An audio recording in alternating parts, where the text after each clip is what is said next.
Assalamualaikum warahmatullahi wabarakatuh. Selamat pagi dan salam sejahtera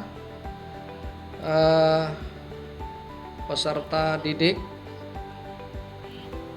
Perkenalkan, nama saya Bapak Imam Syafi'i. Di SMP Negeri 4 ini saya mendapatkan amanah untuk menjadi koordinator laboratorium. Dalam kesempatan ini, sebelum kita memulai materi, alangkah baiknya kita awali dengan membaca doa menurut agama dan keyakinan kita masing-masing. Berdoa, mulai.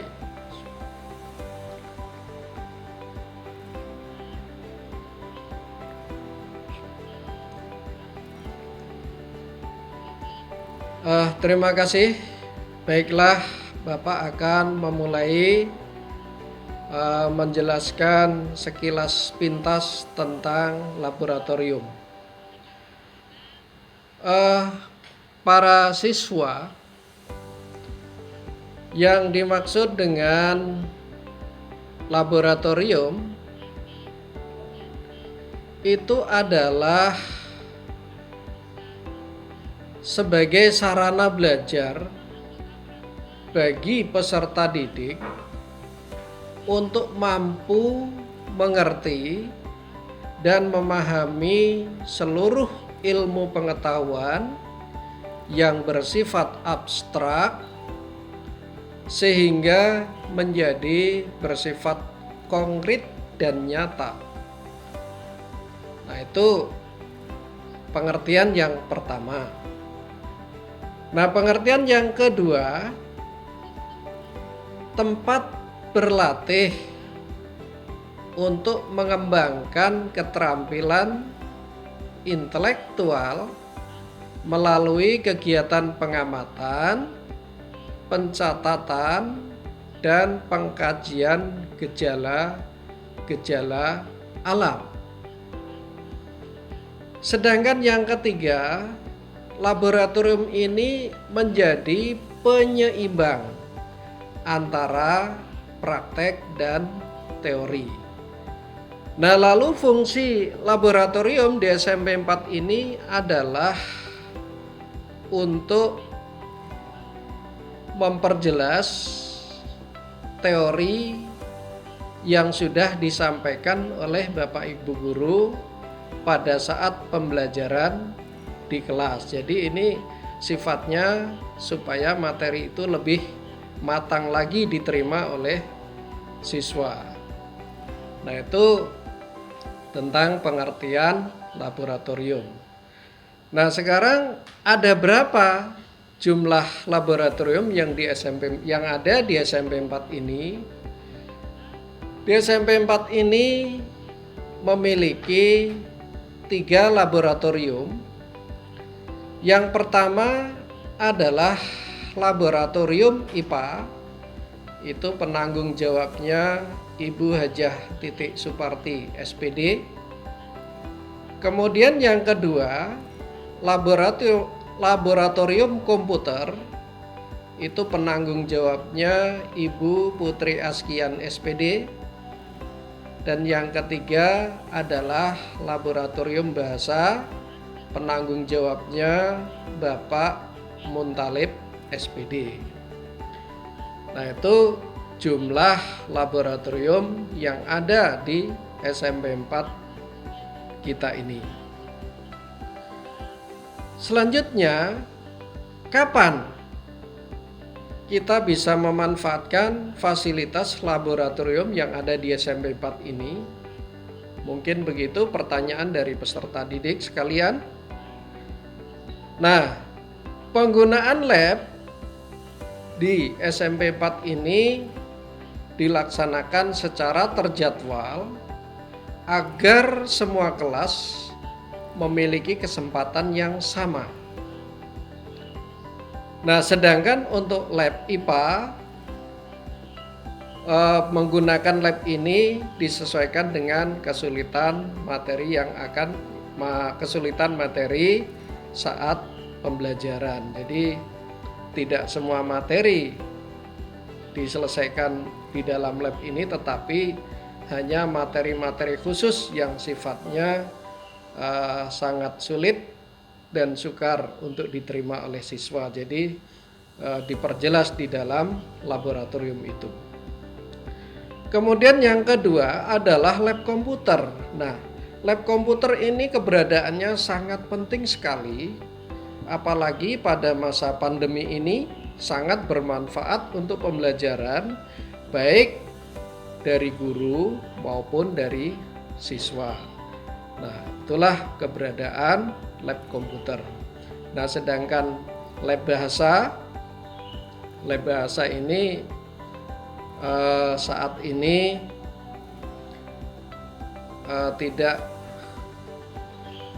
ini sangat diperlukan juga ya, tetapi tidak seperti halnya lab komputer di saat pandemi ini. Nah, selanjutnya untuk memasuki laboratorium, seorang peserta didik harus mengikuti aturan-aturan yang harus ditepati, yang harus diikuti.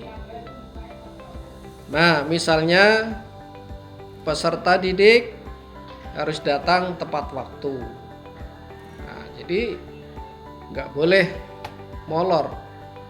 Datang harus tepat waktu. Misalnya jam 8, setengah 8 masuk ya, setengah 8 harus berada di dalam laboratorium itu. Selanjutnya peserta didik masuk ke lab ini harus seizin guru. Jadi tidak boleh semaunya sendiri. Jadi harus seizin guru. Harus perintah guru. Jadi bukan kemauan sendiri. Kemudian selama di dalam laboratorium itu siswa tidak diperkenankan membawa makanan atau minuman. Jadi kebersihan lab ini sangat diutamakan.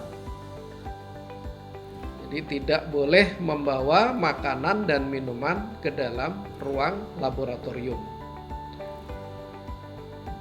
Kemudian peserta didik juga tidak diperkenankan membawa alat dan bahan keluar laboratorium tanpa seizin guru.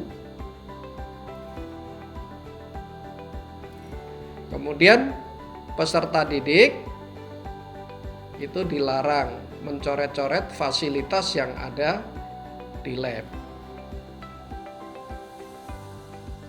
Selama praktikum, peserta didik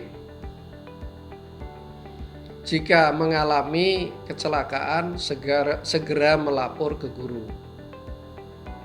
Nah, kemudian selesai praktikum, alat dan bahan ya, dalam keadaan bersih dikembalikan ke tempat semula. Kemudian cuci tangan setelah praktikum berakhir. Nah, setelah semua selesai, sebelum meninggalkan ruang lab, meja kursi harus dalam keadaan bersih, teratur ya. Keran air ditutup, kemudian kalau kontak listrik dicabut, baru boleh meninggalkan ruangan. Nah, inilah para siswa calon peserta didik SMP Negeri 4 yang baru. Mudah-mudahan apa yang Bapak sampaikan pada pertemuan kali ini, kegiatan MPLS ya, dapat dipahami, dapat dimengerti, dan dapat diaplikasikan sehingga nantinya tidak akan mengalami kesulitan yang terlalu berat. Demikian yang Bapak sampaikan. Kurang lebihnya mohon maaf. Billahi taufik wal hidayah. Assalamualaikum warahmatullahi wabarakatuh. Bismillahirrahmanirrahim. Assalamualaikum warahmatullahi wabarakatuh. Selamat pagi anak-anak. Salam sehat. Baik, di masa pandemi COVID-19 ini, Bapak akan memperkenalkan yaitu tentang ekskul yang ada pada SMP Negeri 4 Samarinda. Baik, untuk ekskul yang ada di Samarinda ini secara keseluruhan ada 17 cabang olahraga. Nah, dari beberapa cabang olahraga itu salah satunya sudah mencapai tingkat event internasional. Bahkan 3 tahun berturut-turut SMP 4 membawa nama harum negara Republik Indonesia pada event internasional, yaitu pada cabang olahraga karate. Dari 3 kali berturut-turut itu, yang pertama diraih di negara Jerman, kemudian yang kedua di negara Belgia, dan yang ketiga di negara Swiss. Ketiga-tiganya SMP 4 membawa medali emas untuk dibawa pulang ke negara Indonesia. Itulah salah satu yang sangat menggembirakan, khususnya ekskul yang ada di SMP Negeri 4 melalui O2SN yang telah dirintis dari tingkat sekolah.